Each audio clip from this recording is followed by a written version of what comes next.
আরে তোরা দুইজন এদিকে আয় তো, তাড়াতাড়ি আয়। এই গভীর রাতে এত ভয়ঙ্কর আওয়াজ কোথা থেকে আসতেছে? হ্যাঁ, আমার কাছে অনেকটা অদ্ভুত লাগতেছে এই আওয়াজটা। এই আওয়াজটা ঘরের আশেপাশে থেকে আসতেছে। তাহলে এখন কি করব? আর রাত তো অনেক হয়ে গেছে। হ্যাঁ, রাত তো অনেক হয়ে গেছে, এখন কই যামু? আচ্ছা তাহলে চল, ভয় পাইলে চলবে না, নিচে গিয়ে তিনজনে দেখি যে আওয়াজটা আসতেছে কোথা থেকে। হ্যাঁ বন্ধু, চল নিচে গিয়া দেখি। আচ্ছা নাজমুল, আকিব, দাঁড়া, তিনজনে মিলে একাত্র বাড়ির বাইরে যাই। এই আওয়াজটা বাইরে থেকে আসতেছে। আচ্ছা ঠিক আছে, বাইরে চল। আরে বন্ধু, আশেপাশে তো কিছুই নাই। ঘড়ির কাঁটার আওয়াজের শব্দ আসতেছে, তোরা কি শুনতে পাইতেছিস? আশেপাশে তো কোনো ঘড়িও নাই। তাহলে এই আওয়াজটা আসতেছে কোথা থেকে? মনে হয় টাওয়ার থেকে। ওইটা টাওয়ার থেকে কি বললো রে? ওই যে দেখ, একটা ভূত।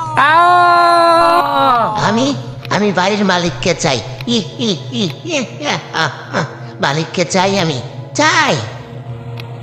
কি ব্যাপার, আমরা তিনজন এইভাবে এইখানে পড়ে রয়েছি কেন?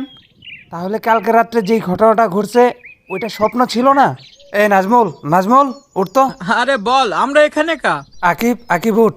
হ্যাঁ বল। এই তোদের কি কোনো খেয়াল আছে আমরা বাইরে পড়ে রইছি? তাই তো, আমরা এখানে পড়ে রইছি কেন? তাহলে কি আমরা এই সারা রাত বাহিরেই ঘুমাইছিলাম? হ্যাঁ, আমরা সারা রাত বাইরেই ছিলাম, আমাদের সাথে একটা অলৌকিক ঘটনা ঘটে গেছে কালকে। আমি তো মনে করছি ওইটা স্বপ্ন ছিল।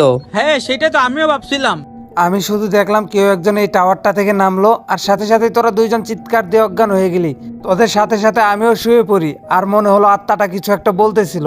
আমি ঠিক স্পষ্টভাবে কথাগুলো আর বুঝতে পারি নাই, কিন্তু আমার কাছে মনে হলো ও এই বাড়ির মালিককে চায় না, কি যেন বলতেছিল বারবার। তারপরে আর কিছু মনে নেই আমার। আমাদের আর এই বাড়িতে এক মুহূর্ত থাকা ঠিক হবে না, চল এখান থেকে চলে যাই। হ্যাঁ